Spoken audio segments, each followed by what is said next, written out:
And we're live. Welcome everybody to Lais and the Coach. Hi guys. She is Lais and I am the Coach. We haven't done this in a minute. We haven't done this in a minute. Wow guys, it has been a ride. I think the last time that we did a solo podcast was Our first Airbnb? Our first Airbnb. So we did the announcement that we were leaving the jungle. And then when we got back from Connecticut, we did a solo podcast where we talked about what we were doing next and how we felt and all of that. It was the first Airbnb. And then after that, we did the one with Magic Bikinis. We did the one with Brian from Fitness Atlantic.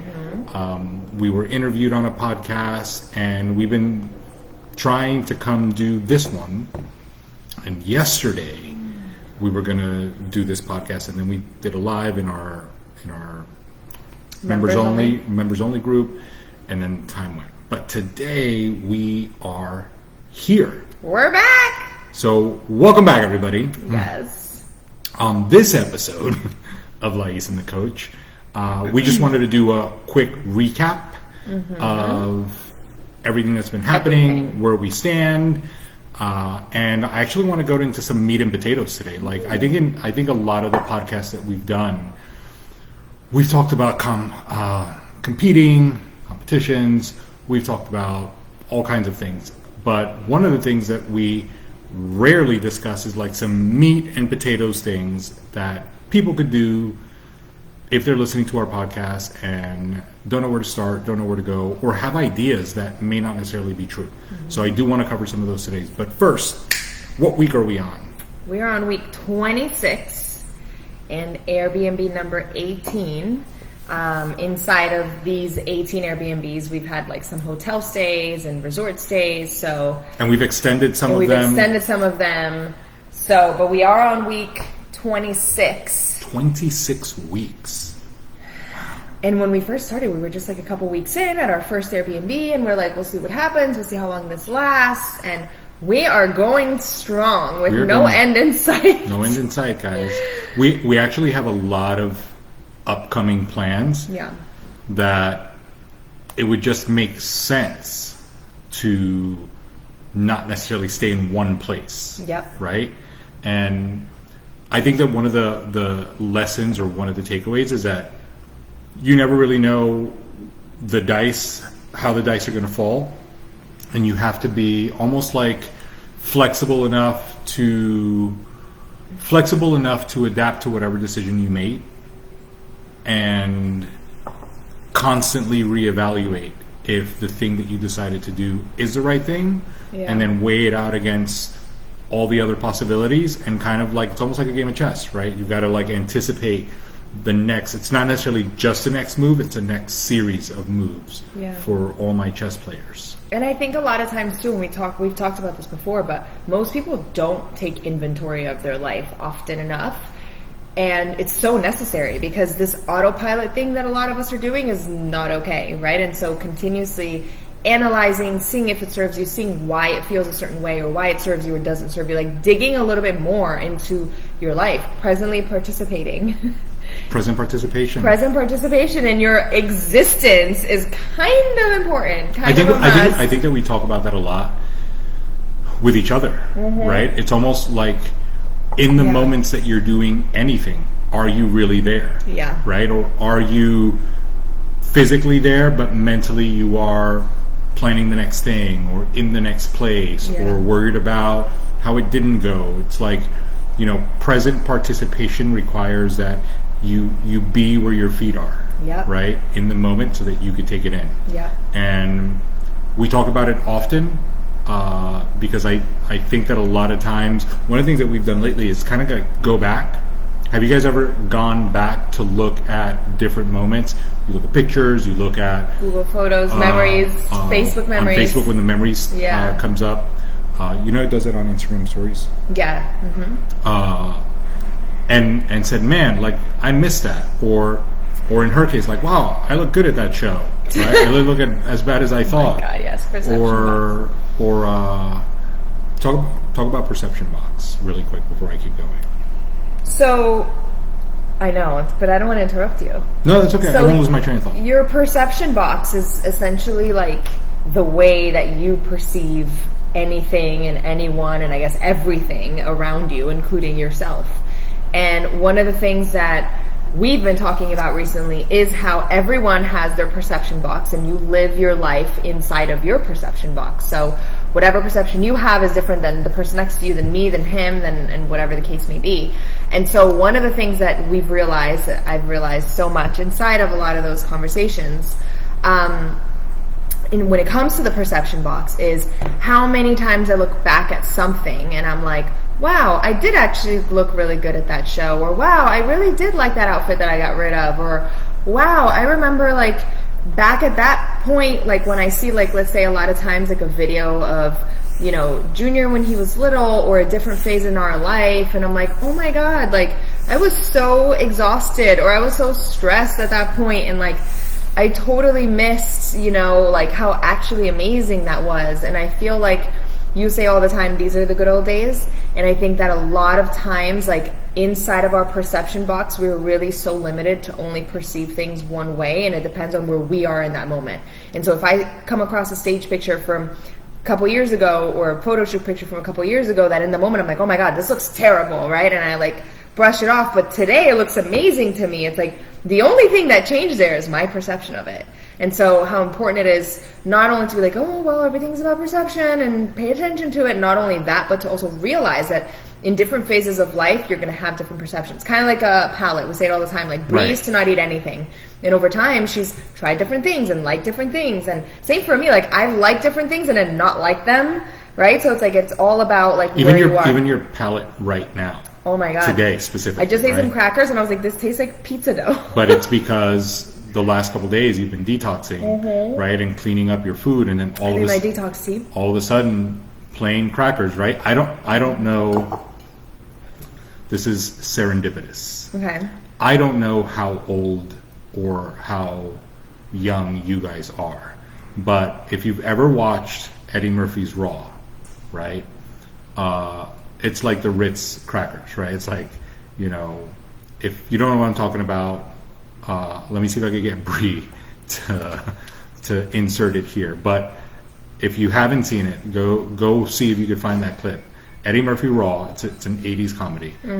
Find the Ritz cracker joke because it fits tremendously. So look, perception box typically refers to the mental framework or set of preconceived notions that shapes how an individual perceives the world around them. It represents the limitations of one's thinking influenced by experiences, beliefs, and biases. The term suggests that people often view situations from within their own box of perception, which may prevent them from seeing things from a different or broader perspective. And so everything we experience, everything we live, everything we are is all based on our own perception box, which is why I think people have disagreements, right? Or like you can look at things different ways, different times of your life, or depending on where you're at in that moment. So everything kind of... And I think that's how we can circle back to what I was saying, which is if you ever go back, right? Well, let me touch really quickly on what you said, because the good old days thing, like I heard it from Hormozy, it's like if you fast forward your life from wherever you are, right, and you go forward 20 years, 30 years, 40 years, and you envision yourself having a conversation about the good old days, that's now, right? Yeah. These are the good old days. And most of us are just going through it or getting through it. Yeah. And the reference to have you gone back to look at your stuff is more like, did you miss it, right? In the moment, did you miss it because of what you thought, what your perception was, how you felt at the moment, and then you kind of look back and be like, damn, like in her case, I did look good at that show, or man, that food was great, actually, I wish I could have that again. Yeah. Or whatever the case might be, but you miss it because in the moment you were physically there, but mentally somewhere else. Exactly. And I think that at the end of the day, when you go back and revisit through some of those, you'll notice that if you apply that to this moment, right? If you are where your feet are, and you kind of like tune everything out and kind of like dismiss all the distractions, the things that could be happening, or the things that you could be doing, or the things that you could be engaging in are so great. They're so awesome, and you could be having much better experiences if you are where you're supposed to be. Yes. And you're supposed to be where you're at the moment, yes. right? Wherever your feet are. Absolutely. And I think that's, I know that we're going to talk about like tangibles with, you know, a lot of the meat and potatoes, like you said, of fitness and all that stuff. But I think one of the things that's important that kind of goes with this is we've learned a lot of lessons inside of this journey and inside of this process so far in these 6 months that we've been on the road, right? And it's one of those things where it's like, that's definitely been one of them, because I feel like a situation like this that is very not monotonous, like there's no room for autopilot, because you do constantly have to think about so many things, and it forces you to not only rethink everything because you have like a moment, but also it forces you to be more present, right? Or to be where your feet are. Because everything is a thing. You don't just go grocery shopping and then go on about your day, because you do have to take in consideration when you're grocery shopping how long you're going to be at any given place, because you don't want things to go bad, or where are you going next, right? And like that's a whole thing. Like what kind of space is it? What kind of neighborhood is it? What are we trying to do here? And so everything about our current situation, I guess you could say, or our current existence requires that we are very intentional and that we are very aware about every move we make, from the grocery shopping to what the schedule looks like to everything, right? Versus before, so many things we just do on autopilot, and then there's a few things that we're paying attention to. And what happens is when you have to pay attention to everything, you're kind of forced to be present. And when you're in a place where you are not necessarily like, okay, after this we're going to get a house here, right? It's like, because it's kind of like we don't have an end date because we don't want one yet, then it also becomes well, what do we want? And how do we want to do that? And when do we want to do that? And what way do we want to do that? And you start to like almost pick apart your life in the best way possible, because you kind of like have to, right? Because now you get to. And I think one of the other things is that we've been able to, week by week, place to place, 18 different homes in 26 weeks. That sounds psychotic. I know, but we've been able to kind of piece together the idea that moving forward with the rest of our life, right? There are so many things that matter so little. Yeah. And then there are things that are interchangeable, but then there are things that are non-negotiable. Yeah. Right? And I think that every time that we've moved in the last 26 weeks, we know that it's not permanent, so it's given us the freedom to not necessarily get attached to one thing or the other, right? And that lack of attachment opens up a lot of freedom and a lot of possibilities. Because one of the things that people do when they move in anywhere is they start buying things that are permanent, right? And it becomes a fixture, and it becomes a thing that they have to have. And, you know, this impermanent situation has honestly just given us a lot of future life lessons, and not just us, but even the kids, you know, most of the time it may feel like where's the stability? It's like, but what is stability? Is stability the mundane routine of doing the same thing every day? Is that stability? And also I feel like stability is one of those fake concepts, kind of like control. It's like everyone's seeking it and everyone thinks they have it, but like no one actually has stability, because you and I also both know what it's like to think that life is stable and that everything is stable, and you wake up the next day and life is forever changed, right? So it's a fake like sense of, it's not even a real thing. 5 minutes ago, maybe more than 5 minutes ago, I was watching Modern Wisdom, and they were talking about normalcy, right? And it's like, what is normal? Normal is what most people do, right? And it becomes almost like the average is usually, if you have 10 people, you've got, 2 outliers at the top and you've got 2 outliers at the bottom, and then the people in the middle are the average, right? And that's what the majority are doing.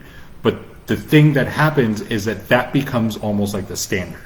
And if the majority are doing that, right? If 6 out of the 10 people are doing that, then that becomes what's normal. Nobody looks at the bottom 2, like let's say the bottom 2 decided to live on the beach and be nomads, and the middle 6 decided to, live in one place for 30 years, and then the top 2 live on a boat or on a cruise. Our last cruise, we saw people that live on a cruise. I know, which by the way sounds freaking epic. Right? But it's like on a cruise. The two sets of outliers are weird. Yeah. Right? And then they become like odd when they are painting a picture of opportunity. Yeah. Right? Because the normal stuff is simply the average of what everybody's doing, but the average of what everybody's doing isn't necessarily what everyone is doing. It's just that numerically it's kind of like where the middle is. Yeah. Right? And that makes it almost like a safe space.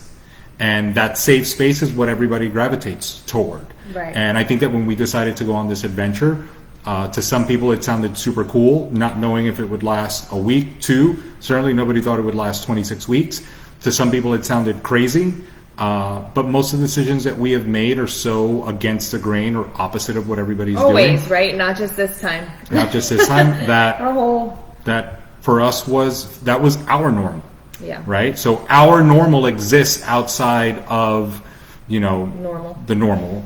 And I think that the new word for that is natural, right? That comes natural to us. Yeah. Because it doesn't feel like we're forcing it. Yeah, we've been talking about that a lot. Yeah. If anything, if we felt like we had to conform to living in the middle, that would be unnatural for us. Happy, yeah. I think, and we've heard that recently. We were watching something, and it's what naturally comes to you versus what you normally do are two very different things, right? Like what naturally comes to you is like your instinct, your intuition, your higher voice, whatever the case may be. And what you normally do is just habitual and what you're used to doing and what you just kind of autopilot. But doesn't that fall into what you were saying before about perception and perception box, right? Yeah. I think the analogy, we have so many different analogies for it, but I think if you wanted to stay on the one that you literally said to me before, if you're just coming on, before we got on, she offered me crackers, like premium, they're like so good crackers, right? And thank you. She offered me those crackers as if like it was gold. You guys, like she was offering me caviar. Stop. Basically, I've been detoxing. This is day 3, and like those crackers literally tasted like pizza. She's like, "Did you have those crackers?" I'm like, "It tastes like pizza dough. It's so good." He's like, "Wow, pizza dough? Like you're far gone." But that's where we are at the moment, right? You eliminated, right, back to like eliminated some of the noise. It's the same thing, right? When you get rid of some of the noise, you like get rid of the phone and you get rid of the screen and you get rid of this and you get rid of that, and all of a sudden like you can appreciate a sunset. Yeah. It's the same thing with food in this case. It's like if you eliminated this and you eliminated that, and all of a sudden you have this meal with a clean palate. It's like those crackers were delicious for you. But that's my perception, right? That is your perception. So everyone's got a different perception. And that is the sum of this experience that we've had and are still having, and almost the experience that everybody is going through in their fitness journey, in their lifestyle transformation journey, in their business journey, right? It's all just a perception. Yes. And one of the best things that I've heard this year and almost ever is everything that's happening to you is meaningless. And I don't mean that like it's meaningless like it doesn't matter. More like meaningless. It doesn't actually have a meaning until you give it one, right? Depending on where you are and what's happening, something may seem like it's a bad situation, right? Like we've gone through some bad situation. Like if you've been watching the show, you know that I was sick, I was paralyzed. That's a bad situation, right? Mm-hmm. But in the moment, we've gone through a lot more. Well, we've gone through a lot more hard situations, right? And we'll share. But in the moment, that felt bad, right? But in retrospect, it was one of the best things that could have happened. Like so many things came out of that, right? So if I'm looking at it from the outside, it's like that was good. That was a good thing because so much came out of that. But in the moment, it felt terrible and scary and like unknown, right? So the meaning that we assigned it at the moment was more out of fear or wishing it was a different way. And that's kind of what that meaningless means. Yeah, everything is meaningless, literally. It carries the meaning that you give it. Yeah. And once I heard it, like it clicked in so many different areas. Yeah. And I don't want to make this a teaching pot. I haven't, like, almost like when someone's born, like they don't really have a name, right? It's just human. Correct. Right? There's no, Amy or Rebecca or John. Right. It's just human. And then you assign a name to that human, and then that human lives their whole life kind of creating the person around the name, but that's like the name. So it's kind of like that. It's like nothing like inherently has meaning right off the bat. It's whatever you attach to it, and then how you continue to like move that forward. Honestly, like I have a list of like 5 things that I was going to go over, but I'm not even going to touch on it, because I think that from that moment that we started talking about that and discussing that, like if you stop for a second, like let's use the dieting for example, or let's use the fitness journey for example, because obviously that's the thing that we talk about most, right? The way you feel is based on the meaning that you give it, right? If you're not happy with the direction that the scale is going in, and you think that that's a bad thing, well, it's going to feel like shit, right? If you are doing everything in your power to be healthier, you're watching what you eat, you're moving in a way that supports your fitness goal, you are sleeping better, you are drinking more water so that you're hydrated, but the scale isn't moving and you feel bad about that, well, that's the meaning that you are giving it, right? It is the definition that you are holding for it. But you could also choose, because it's a choice, to give that a different definition. You could also be thrilled that you are now drinking more water and sleeping better and not as tired when you go up the stairs, and you could play with your kids, and you feel fitter, you have more energy, more vibrance, and all those things are clicking. You could choose to give that a better meaning, and depending on the meaning is the experience you're going to have. And depending on the meaning is the experience you're going to have, and there is the perception. See how that all came together? Full circle. Full circle moment. And there's been a lot of that over the last 26 weeks, all just kind of like laying the foundation for everything that we are going to do next, everything that we have talked about. Like there was another moment in time that I don't want to use this podcast for, babe, to go over that. But there was another moment in time in our life where we had the opportunity to kind of like walk and reflect and talk about all the things that we were going to do. And this was not the plan, but has kind of played out in a similar fashion where, we had the opportunity to kind of like stop for a second and actually think about the things that we want to get done next. Yeah. And in the fast-paced world that we all live in, right?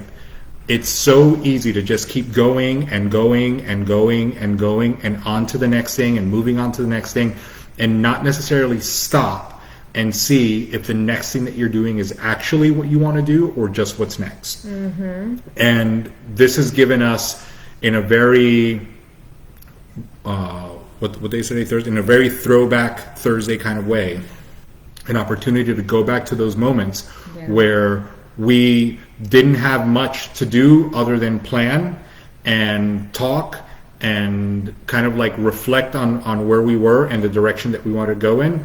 But now with a new set of skills, right? Now on the other side of so many things that opens up our perspective and allows us to give this particular situation a different meaning. Mm-hmm. And I think that that's why it's been so comfortable to pack up and go. And again, we've done videos on it. Like the first couple weeks that we were moving from one to the other was a giant pain in the ass. Oh my God. I was like, we're going to keep doing this. This is intense. And now we do it in like... Now we're like 15 minutes. We are in and out.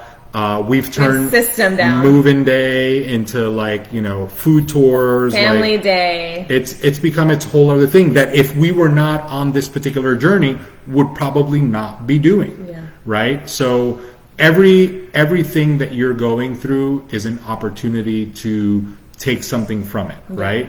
Every problem, every enjoyable moment is an opportunity to take something from and kind of move on to the next thing. Yeah. And that's kind of what we've been doing over the last 26 weeks, and a world of opportunities awaits, and at the same time maybe the ability to stop and say, do we even want those things, right? Yeah. Is that direction that we want to go in, right? And I think that the clarity comes from stopping. Oh, 100%. Stopping and thinking and realizing that there's, a bunch of different ways that things can go. Yeah. And being mindful of picking the right one, not because it's what's next, but it's because what we want. Yeah, 100%. And I think, like you said, most people don't have a chance to stop, but we can all create that chance to stop. And sometimes even inside of your own day and your own life, on the same day, you can have two different experiences depending on what you choose. One of the things that we were talking about yesterday was how one of the things I did last night was like take inventory of my day. And I don't normally do that. And I actually very often get to the end of my day feeling like I didn't do enough, or things fell through the cracks, or this got missed, or I should have also done that. And it never feels like enough. And we're always talking about it. And he's like, what would make it enough, right? Like, what would make it? And so one of the things that I did different, it's like, okay, like, let me take like actual detailed inventory of my day. Not like, okay, I did this. Not like as a to-do list, as like an experience, right? And so I was like, okay, like, from the moment I woke up, like, to the moment that I went to bed, right? Like, I got to have my favorite coffee, and I got to go on a walk and talk to him, and I made my son these pancakes, and then I got some work done, and then we did a live for our team, right? And then I got to make this lunch, and then I got to take my son to karate, like, everything that I did, but I got to do this, right? Instead of like, okay, I did this, I did the laundry, I did, like, not like that, more like, I got to wake up this morning like healthy, and my whole family is healthy, and we're all under the same roof, right? Like, so many underrated blessings. And so it made me look at my day so different, because up until that point I really was like, oh my God, but I didn't do this and I didn't do that, and I needed to walk 30 more minutes. And it's like, it's so easy to get caught up in all the things that we didn't do and completely miss all the ones we did do, because there is always more to do.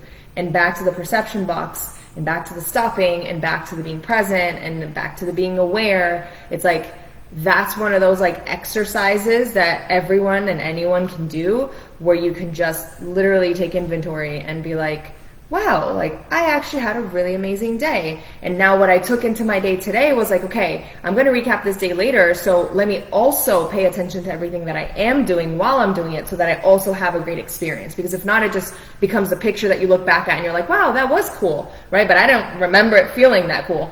So it's kind of like that. It's like, you do want to like recap, or at least for me that was helpful, but also I want to make sure that I'm in as many moments as I can. It's so hard to be present, but it's really not. It's just literally being where your feet are and really paying attention to what you're doing in that moment, and all of the other 10 million shiny objects. And I think that those are like, there's two takeaways that I would want everyone to get from today's conversation.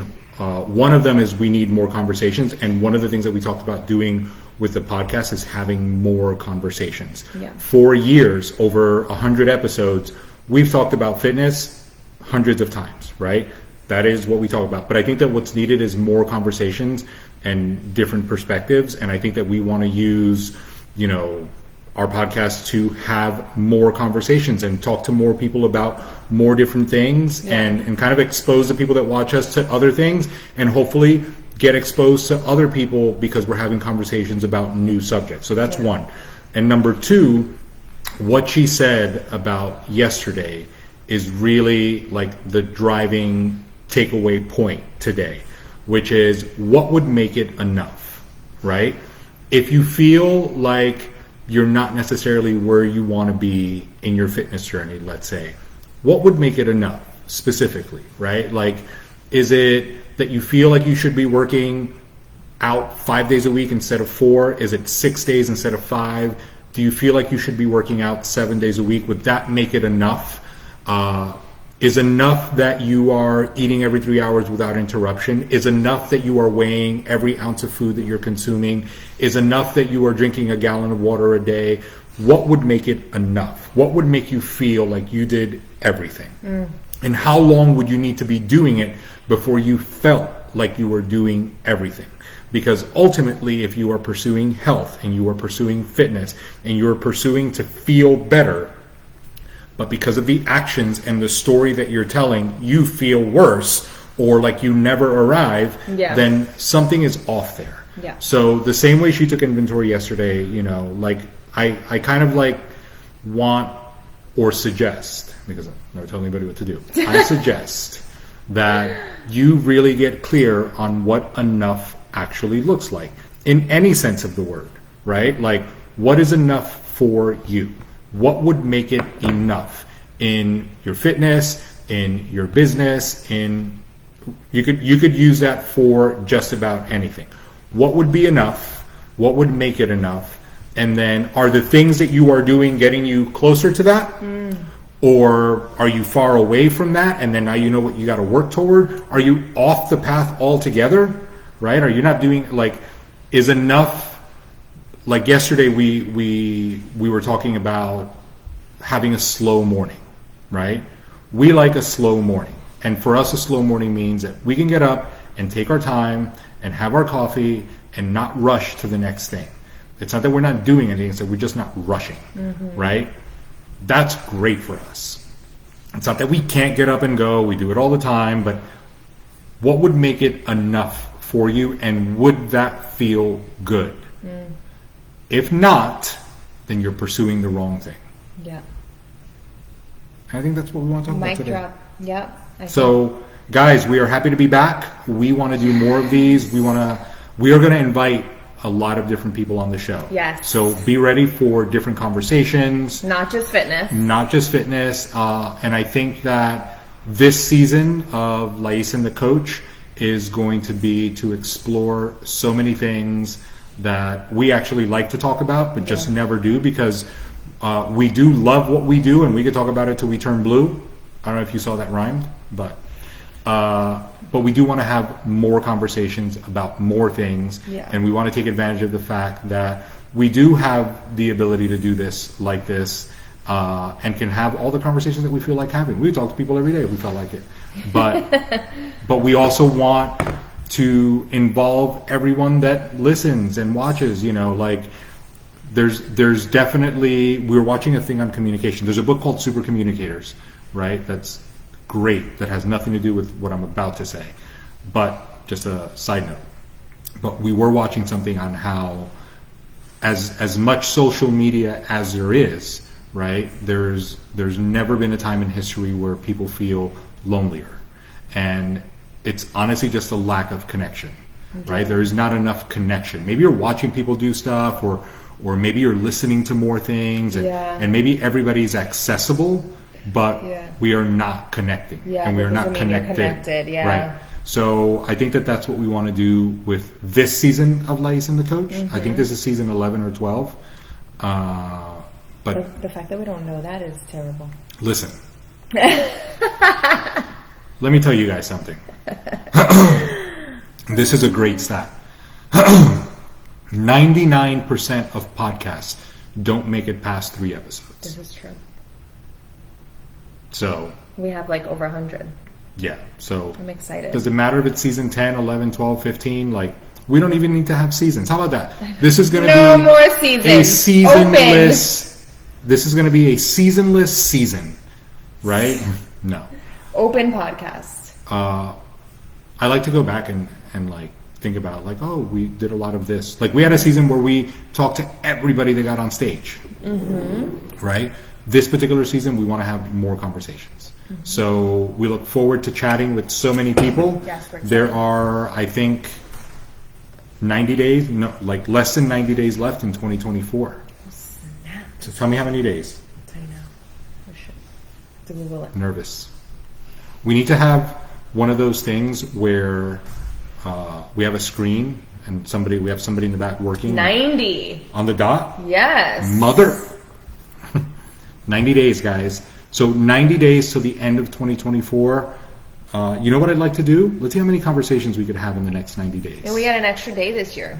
How many conversations can we have in the next 90 days? That's our goal with this season of Lais and the Coach. I'm excited. So cheers to that. Yeah, I wish I had a good thing to cheers with, but... Well, we could...